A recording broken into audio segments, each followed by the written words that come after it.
Ulladu Narpadu, or Reality in 40 Verses. Introduction.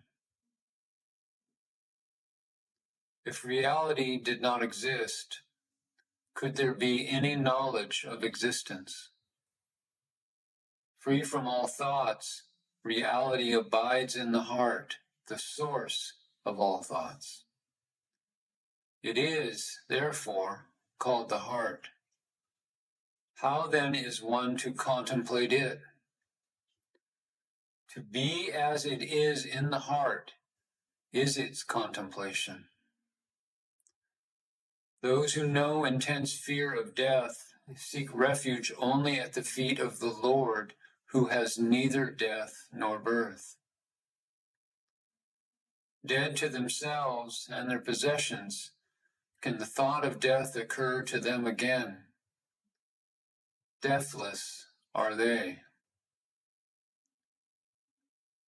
Verse 1.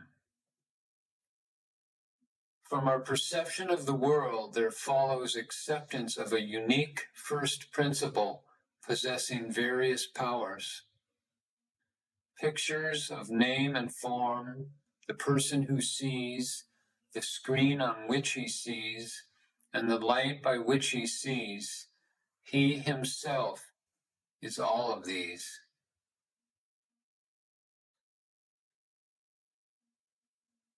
All religions postulate the three fundamentals, the world, the soul, and God.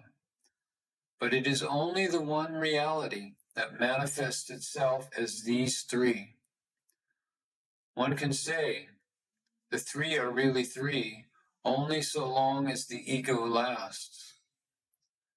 Therefore, to inhere in one's own being where the I or ego is dead is the perfect state.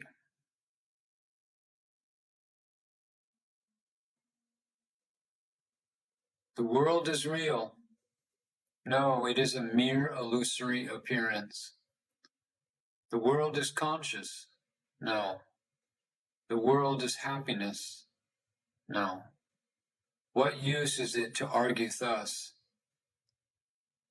That state is agreeable to all, wherein, having given up the objective outlook, one knows oneself and loses all notions either of unity or duality of oneself and the ego. If one has form oneself, the world and God also will appear to have form. But if one is formless, who is it that sees those forms, and how? Without the eye, can any object be seen? The seen self is the eye, and that eye is the eye of infinity.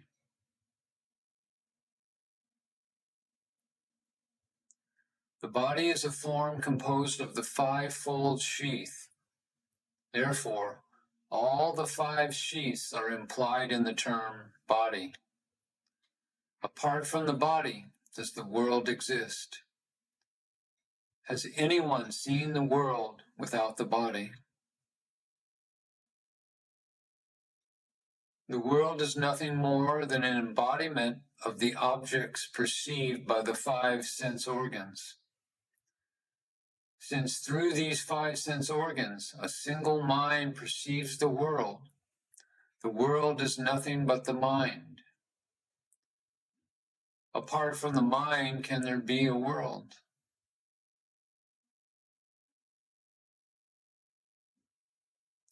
Although the world and knowledge thereof rise and set together, it is by knowledge alone that the world is made apparent. That perfection wherein the world and knowledge thereof rise and set, and which shines without rising and setting, is alone the reality.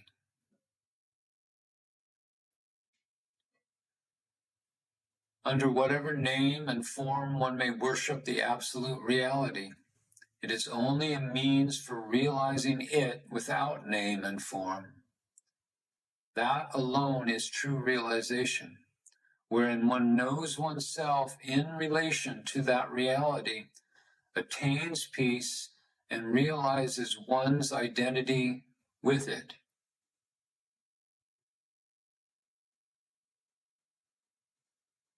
The duality of subject and object and trinity of seer, sight, and seen can exist only if supported by the One. If one turns inward in search of that one reality, they fall away. Those who see this are those who see wisdom. They are never in doubt.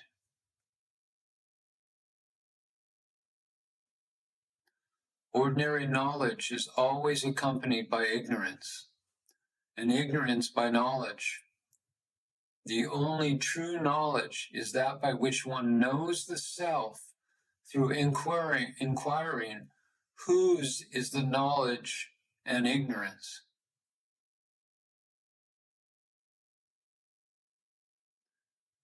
Is it not rather ignorance to know all else without knowing oneself, the knower? As soon as one knows the self, which is the substratum of knowledge and ignorance, knowledge and ignorance perish. That alone is true knowledge, which is neither knowledge nor ignorance. What is known is not true knowledge. Since the self shines with nothing else to know or to make known, it alone is knowledge. It is not a void.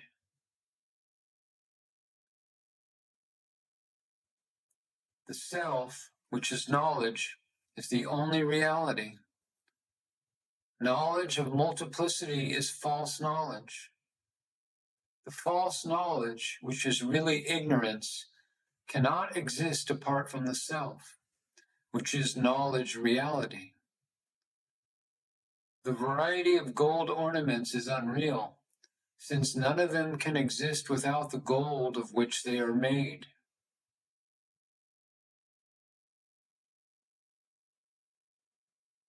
If the first person, I, exists, then the second and third persons, you and he, will also exist.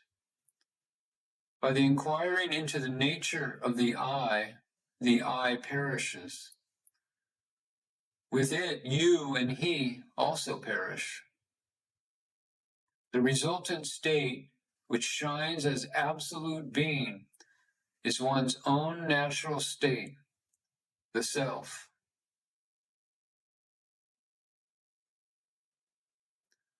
Only with reference to the present can the past and future exist. They too, while current, are the present. To try to determine the nature of the past and the future while ignoring the present is like trying to count without the unit.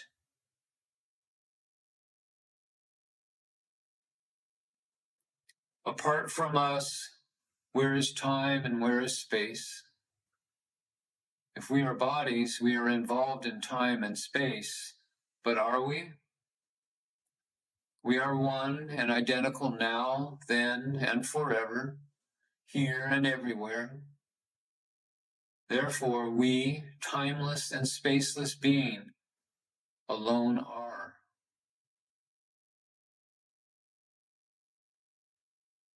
To those who have not realized the self, as well as to those who have, the word I refers to the body, but with this difference, that for those who have not realized, the I is confined to the body, whereas for those who have realized the self within the body, the I shines as the limitless self.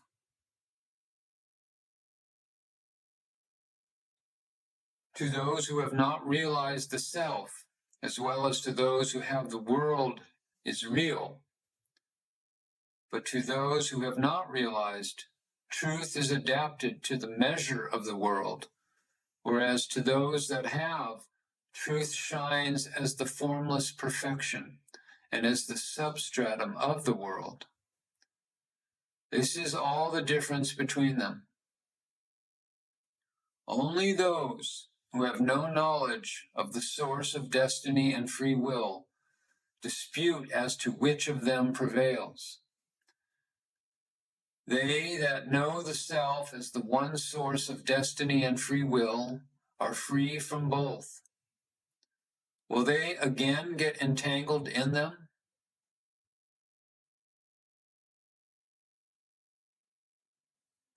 He who sees God without seeing the self sees only a mental image.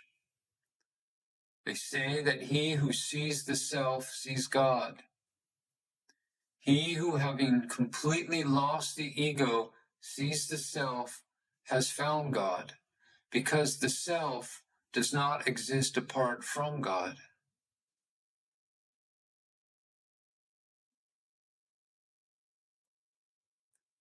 What is the truth of the scriptures which declare that if one sees the self, one sees God? How can one see oneself? If since one is a single being, one cannot see oneself, how can one see God? Only by becoming a prey to him. The divine gives light to the mind and shines within it. Except by turning the mind inward and fixing it in the divine, there is no other way to know him through the mind. The body does not say I. No one will argue that even in deep sleep the I ceases to exist. Once the I emerges, all else emerges. With a keen mind, inquire whence this I emerges. This inert body does not say I. Reality consciousness does not emerge. Between the two and limited to the measure of the body, something emerges as I. It is this that is known as Chit Jata Granthi, the knot between the conscious and the inert, and also as bondage, soul, subtle body, ego, samsara, mind, and so forth.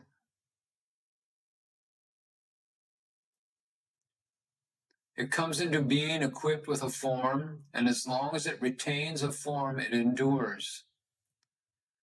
Having a form, it feeds and grows big.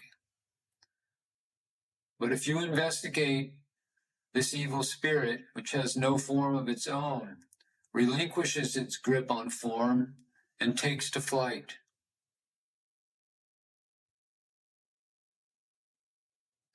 If the ego is, everything else also is.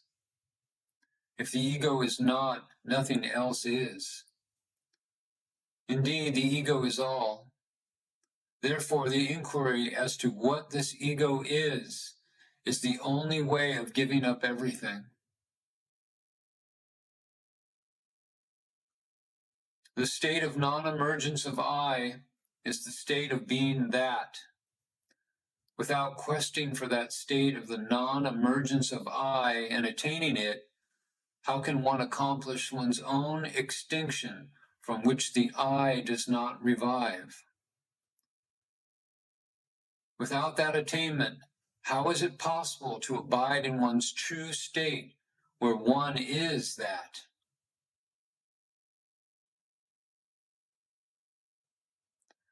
Just as a man would dive in order to get something that had fallen into the water, so one should dive into oneself with a keen one-pointed mind, controlling speech and breath, and find the place whence the I originates.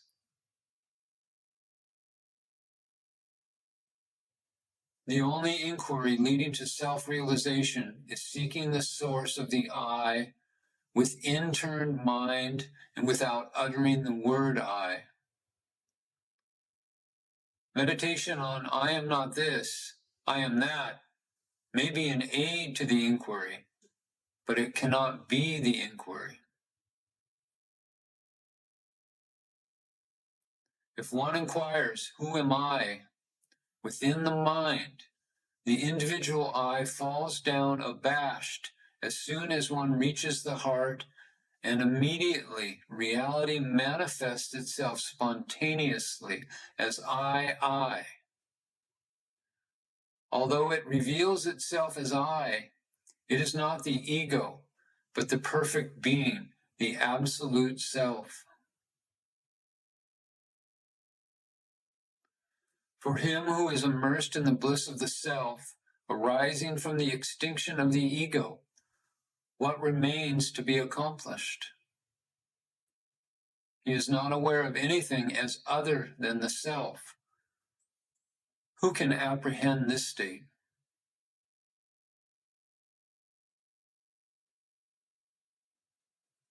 Although the scriptures proclaim, "Thou art that," it is only a sign of weakness of the mind to meditate, "I am that, not this," because you are eternally that.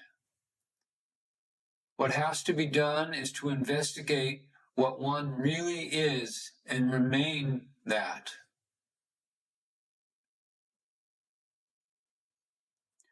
It is ridiculous to say either I have not realized the self or I have realized the self. Are there two selves, for one to be the object of the other's realization? It is a truth within the experience of everyone that there is only one self. It is due to illusion born of ignorance that men fail to recognize that which is always and for everybody the inherent reality dwelling in its natural heart center and to abide in it, and that instead they argue that it exists or does not exist, that it has form and has not form, or is non-dual or dual.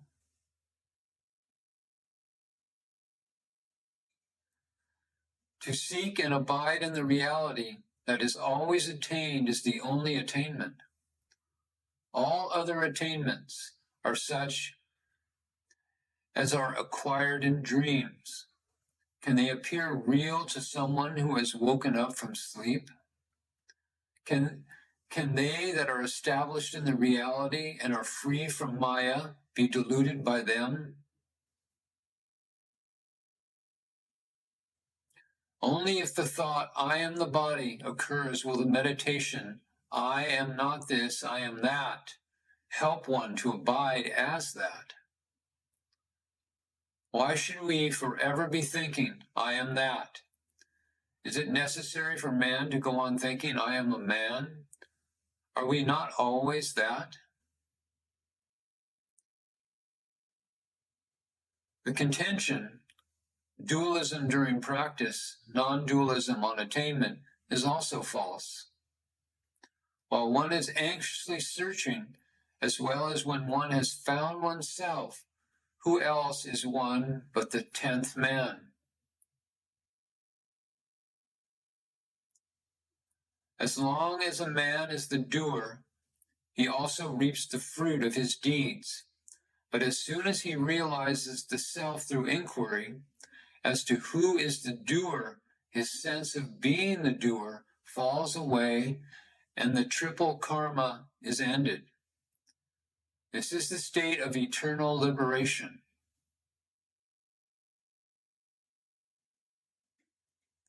Only so long as one considers oneself bound due to thoughts of bondage and liberation. Continue. Only so long as one considers oneself bound do thoughts of bondage and liberation continue. When one inquires who is bound, the self is realized, eternally attained, and eternally free. When thought of bondage comes to an end, can thought of liberation survive?